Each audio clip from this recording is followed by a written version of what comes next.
Tom, we have an amazing cameras, but we also have a new line of VCM lenses. Can you walk me through, please, and explain what is the VCM and what are the key features of these lenses? Great question. So the VCM are a new line of what we call hybrid primes, effectively. So they're all about tailoring to both photographers, but also filmmakers. So traditionally, lenses have always been kind of favoured towards the photographers, obviously great image quality, great autofocus and so on. But this time, these lenses are tailoring more so to those filmmakers. And the reason for that and some of the benefits is, for a start, the whole lineup, lens size-wise, they all match in size. So in terms of rigging them onto cameras, gimbals, it's a lot easier to balance them. Colour-wise across the lenses, they all match. So the idea is you can change out lenses and your footage isn't going to have a different colour shift on one lens versus the other and so on. Wow. Yeah, so really important when you're changing out lenses a lot, because you're not having to colour correct all your different shots just to try and make them match. And then other features, so like for things like having the more dampened focus ring. So if you pull in focus, it's just a lot more tactile and nicer to fine tune your focus. Having a declicked iris ring. Yeah, can you explain, sorry for coming across, can you explain what is the iris ring to the people?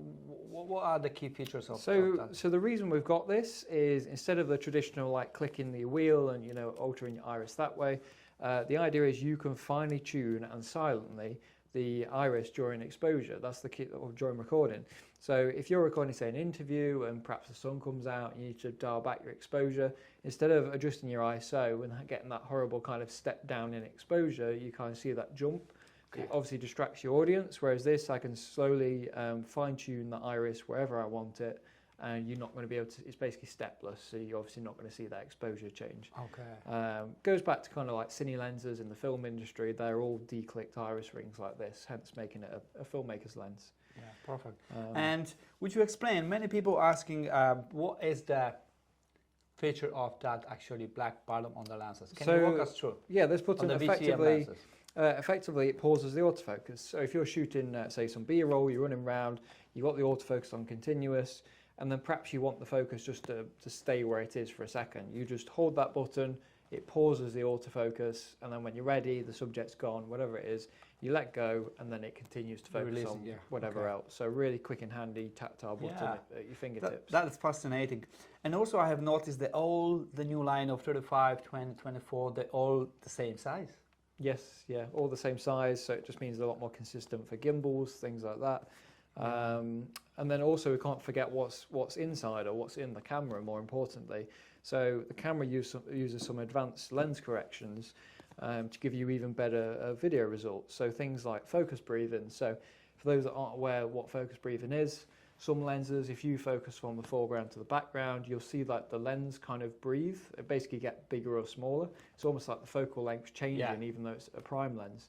And it can be a little bit distracting if you're focusing from here to over there. Whereas this, the camera effectively is working with the lens to correct for any focus breathing that might be there.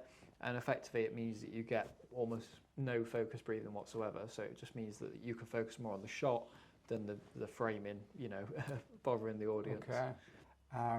Okay, great. Tom, thank you very much for explaining us the differences in the lenses here. There's one more question I need to ask you. Can you explain what is the VCM stands for? So VCM stands for voice coil motors. So it's the first time that Canon have used this new technology, which effectively is the motors that are used for focusing. So as previously with Canon, we've used USM, which is at the higher end, like L series lenses. We've had STM, which is the more affordable lenses, but great and quiet for video. But this is kind of the best of both worlds. So because it's VCM, it's effectively using magnets to move these elements, so they're effectively floating inside the lens.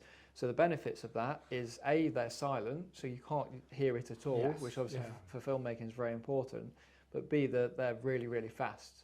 So it means you get really precise results, but you can't hear the motor ticking away trying to make those fine, increments, like even on these cameras now, like if I'm moving around. So you don't have this bzz, bzz, bzz. Yeah, you don't hear those motors effectively, So these are the only lenses that are lined up to have that. So it's a brand new technology and very exciting. Excellent, thank you. Thank you for that. Tom, I would like to also ask you about the hybrid zoom lenses from Canon. We have recently new hybrid lenses, RF 24-105 2.8, and we have a 7200 2.8 as well in the black and the white options. Can you walk me through what is these lenses capable to and what is the Z stands for? Yeah, so moving on from like the VCM primes, these are obviously your filmmaker or hybrid lenses, and the whole idea with the zooms is the exact same. It's all about the lenses for both type of shooters. So it's for the photographers, but also the filmmakers. So there's some, as well as obviously the image quality being great for stills, great autofocus. I believe you have 2 nano USM motors in there, so very quick. On the filmmaker side, again, you have like a declicked iris ring. You have what we call electronic parfocal, which is an interesting bit of technology. So traditionally you're looking at cinema lenses that are parfocal and you're spending, you know, tens of thousands of pounds. Yes, that's right, yeah. So for those that don't know, parfocal effectively means that if you've got the lens in manual focus and you're say you've zoomed out wide, you set your focus sharp, when you zoom in, a lot of lenses aren't parfocal throughout that range. So when I zoom into tight, the focus will have shifted slightly and I'll have to correct it. To achieve that optically is very, very difficult, and hence you pay a lot of money for that at the very high end. However, to make it more accessible to a lot of filmmakers that don't need big cinema lenses, we've now introduced that technology into the hybrid zooms, but the key difference is it's electronic, so it's actually using the focus motors to correct for the parfocal as you're zooming in, which is a very clever way of doing it, but still making it affordable to, you know, you and me and all regular filmmakers.